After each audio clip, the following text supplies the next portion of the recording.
Hello and welcome back to Down the Track. Today we'll be reviewing the day four between England and New Zealand. The second test match. England won the first one, and it is set up for a very exciting day five.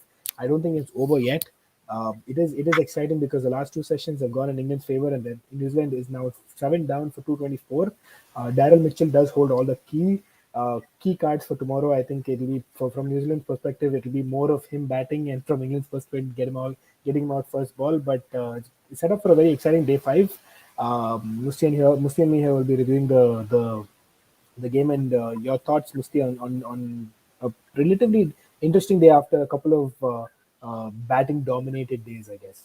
Yeah, I think the way it ended, it looks like there is a result possible now. The way the day was going, it felt like it's going to head towards a draw. But I think some quick wickets and some good bowling from England, good fielding, some poor running from New Zealand Yeah. has made it a game. And I think it can go either way because the way McCullum and Ben Stokes have set up already in one game or two games is that they want to attack. So they're going to go for the total. But when you do go for a total, like if it's like what, it's already 230. So let's assume 250, 260. Now, I'm just assuming it could be more, it could be less. They will go for it, but that will create chances for New Zealand. If New Zealand take their catches, then there will be pressure. England might be playing for a draw then, and then you have that last session. Remember in Lords, India versus England, India had two sessions to play. The one Shami and Bumrah were hitting, and then they Yeah. came to bowl, right? Two sessions and they bowled England out. So I think New Zealand still in the game as well. The runs on the board. Yes, the pitch is a beautiful pitch pattern, but it is deteriorating slowly, Yeah. Yeah. slowly. Um, I think it all depends on Mitchell. If Mitchell bats for a long time, more possibility for a draw. If he gets out early, then there's a possibility of result, and the result can go either way. Yeah, and I think for New Zealand it'll be kind of blocking this game out. They don't want to be losing two in a row now. So I think Daryl Mitchell will be prepared. They also are missing Kyle Jamieson now. We don't know if he's going to be able to That is bowl the and bowl. problem. That is the That is biggest the problem. problem. Exactly. If he was fit, I honestly would declare in after 15 runs. Uh, Yeah, I think you're a gutsy man, but I don't No, think. because if you're the thing is you also want to win the test match. You don't want to go draw the series. You want to win the series, right? Like I know it's better to draw than to lose a series, but when you're in a situation like this, you want to give 250. Put the bait out there. I'm not saying 15 runs, but bat like a hour max and give yourself maximum time to bowl them out. Let them go for the shots. You set your field in Test cricket. You don't have any field restrictions. If they're hitting too much, put everyone on the boundary. Make them hit over the thing. Yeah. No problem. So that's what I would do. And this England team, yes, they batted well in the first innings, but you have to remember that was a good pitch as well. If there is slight deterioration, any help in the pitch, this England team can be susceptible. And this is a very good New Zealand bowling lineup. It's just that Jameson's not there. If he's not there, I would say 260, 270. New Zealand are in this game. Absolutely. I think it is what it is that exactly that. I think 270, 280, if they can get 30, 40 runs, which is possible, because Mitchell is still out there and he's been playing fantastically well throughout the series. What a player! So yeah, what a player. And to think that he might not have made it to the 11, because I think he came in as a replacement to what's his name? I can't remember who it was, but it was some. I don't think he was going to make the 11. I think he came in as a replacement in the last minute. But can't remember who it is. But Yeah, no, I yeah, don't think it was Williamson. Even I can't remember. It was he yeah, was already there. I don't remember, but he's done an outstanding job, man. I think he's been I think brilliant. he's yeah. I think he's made that number six his spot his. I think now to no, number five, Yeah. his spot his now. So I think Williamson will come back in the at the expense of Henry Nichols. I think Kane will play at three and Devon Conway will play at four. I think in that time in the next Test matches. That is, but I think from an England perspective, they just pick up the wickets as quickly as possible and, like you said, just go for the win after that.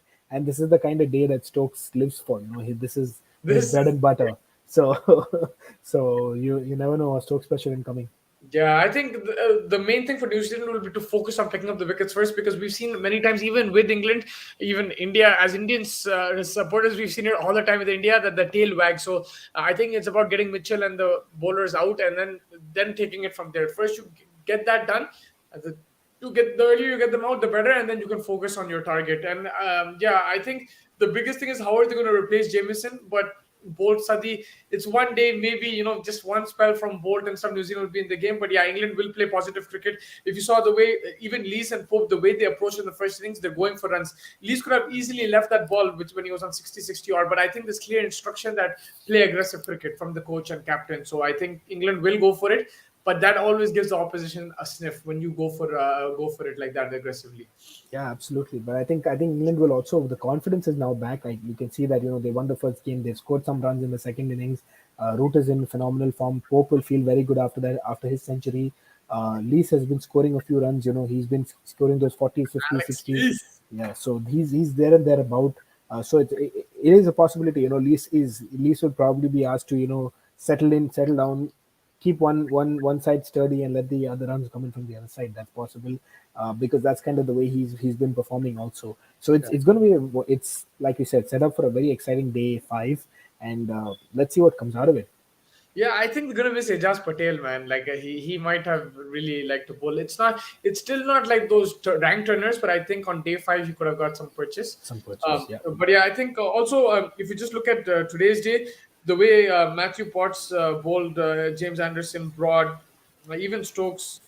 They bowl really well, man. Yeah. Potts as well, very accurate, picking up wickets, setting up the batsman. No free runs. It's not just about taking wickets. They didn't give free runs, and that slowed down that rate. The amount of runs New Zealand have, they could be 330 for seven. But the way they bowled, they made sure they were economical. Outside off stump, very accurate, and yeah, England have bowled well, and New Zealand, I think you'll expect them to bowl well as well. So I'm very excited.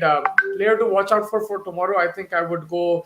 Um, I would go with Kyle Jamieson if he can come back in there. if he's fit, if he's fit, I'll go Kyle Jamieson. Otherwise, I'll go Ben Stokes. Ben Stokes from England for sure.